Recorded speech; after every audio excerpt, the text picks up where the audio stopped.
People often ask me, what's the difference between Tai Chi and Qigong and the martial arts? Well, it's what you use them for. I mean, one can practice kata for a workout, or Taolu for a workout, forms from Kung Fu and Karate.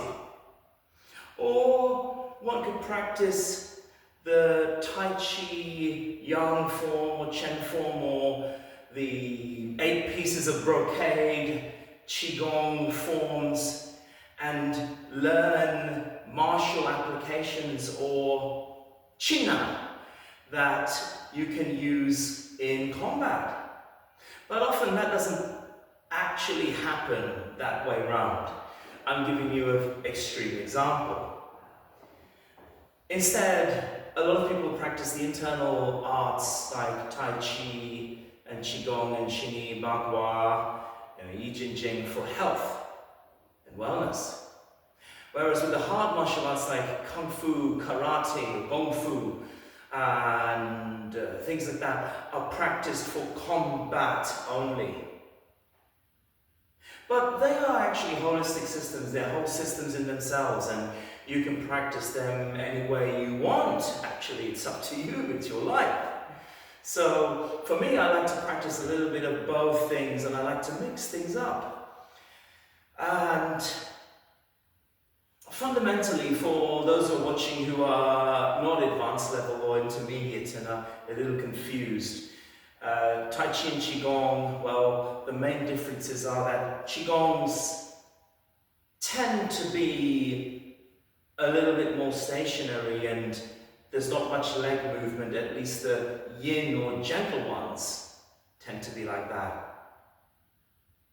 Whereas Tai Chi has more dynamism and slow movement, but it's more dynamic and you tend to move to the side and do a movement like shoot a tiger with a bow, or there's also a little bit of dynamic, fast movement in even the yang form, where you have to kick across your body and you slowly build up to that at the very end. I'm talking about 108 forms. So beginners, do not worry, we will not look at that in the 8 forms and the even smaller gentle forms. We'll look at only basic movements to begin with. But then when we look at the 24 form, we're just coming up to the higher level of beginners understanding and just scratching the surface of intermediate level. So this is more of an informative video. I hope it's been interesting, and I'd like you to explore the different aspects of martial arts and how you can integrate things into your own practice, because ultimately, yes, there's some things that are set in place and we have to preserve, like alignment and breathing patterns maybe.